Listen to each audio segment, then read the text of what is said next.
All right, so we're going to solve the absolute value inequality this time by graphing. In my last video, we solved it by cases, and that took a lot of writing. So we've been working with graphing now. So let's look at the graph of 2x plus 3. So I'm going to do that in red.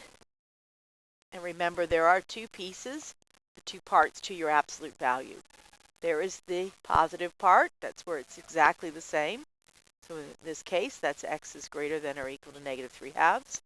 And then there's the opposite of that, which would be negative 2x minus 3 if I distribute that negative. And I get x is less than negative 3/2. Remember, I get this by taking 2x plus 3 and making it greater than or equal to 0. And then when I solve for x, I get that. All right, so we're going to come over and do the same thing with the absolute value of x minus 3. So we're going to get x minus 3 for x greater than or equal to 3. And we're going to get the opposite, negative x plus 3 for x less than 3.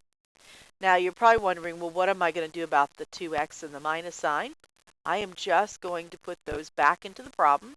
So it's going to be 2x minus that.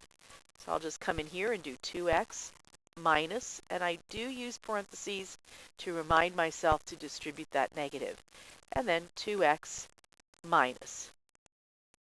All right, simplifying a little bit, we're going to get 2x minus x is going to give me x, and then a minus minus 3 is a plus 3.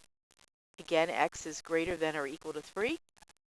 And then distributing the negative here, we get 3x minus 3, and x is less than 3.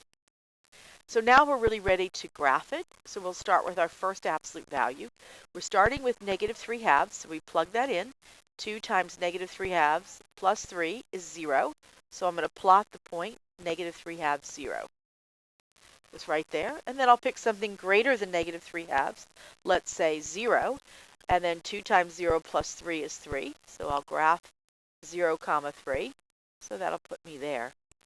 And then we're going to try to draw a line as straight as possible from that point through our 0, 3. That I'll mark as the first part. So that was 2x plus 3. Now we'll do the same thing here. We will start with something less than negative 3/2.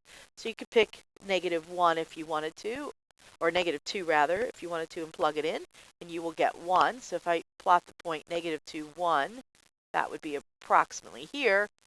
But you could have used any other number you wanted. But I just try to, draw a reasonable V. And that piece was negative 2x minus 3. So now we'll do the same thing with the other two pieces. We'll plug in 3. 3 plus 3 is 6. So I will plot the point 3, 6. Here's where you want to be careful, because what I realize is if I put 3 here, I get 9. So 3, 6 will be below that point. So this is what I'm calling my 6. Now you may not think it's evenly distributed, and you're probably right. But I do want to be careful to realize when some line is above or below another. So there's my 3, 6. Then I'm going to pick something greater than 3, like 4. And if I pick 4, I get 7. So I have 4, 7. But here, if I picked 4, I'd get 11. So I have the point 4, 7. So that's higher. And so this is my line there. And that is the x plus 3. Now, I do know that these two pieces are not going to intersect because this slope here I observe is higher than this one. So this will not rise as quickly.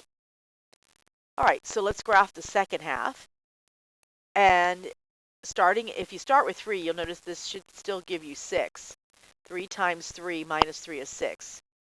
But then we'll choose something smaller than 3, like 2.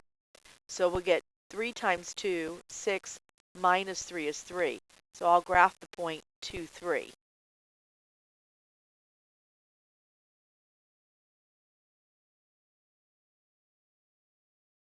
So that actually heads off in a downward direction, which I'm sure you're surprised by thinking, what happened to the V? Now, what I might do is actually find the x-intercept, and I realize that it's 1. So I'm going to just try to draw this as straight as I can through that 1. So this piece is the 3x minus 3 graph. Okay, that's kind of a funky looking problem, and you can see that they don't intersect at all. That means either this red graph, which is the absolute value of 2x plus 3, is always bigger or always smaller than this other graph here. As you can see, when I look up and down, the absolute value of 2x plus 3, no matter where, is above the blue graph. So the solution is going to be all real numbers. So I'll write from negative infinity to infinity. If I had this reversed, it probably would have been no solution. So, because the absolute value of 2x plus 3 is never less than the other graph, the blue graph. Another way to do the problem is if you see that they don't intersect, you know it's either all or nothing. So pick a number like 0 and plug it in. This will give you 3. This would give you 0 minus 3. 0 is greater than negative 3, so therefore it's always true.